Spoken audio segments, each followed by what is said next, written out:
పరిశుద్ధ గ్రంథంలో ఎలాగున రాయబడి ఉన్నదండి, యేసు రక్తము ప్రతి పాపము నుండి మనల్ని విడిపించి పవిత్రులుగా చేయను. రక్తము అనగా ప్రాణమండి.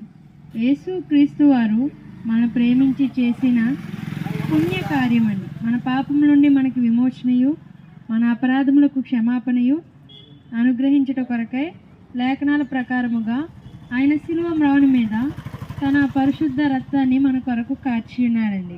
లేఖనము ఇలాగూ సెలవిస్తున్నదండి, రక్త ప్రోక్షణము లేకుండా పాపానికి విరుగుడు లేదు, కరుగనేరదు అని స్పష్టముగా లేఖనములు చెప్పుచున్నవండి.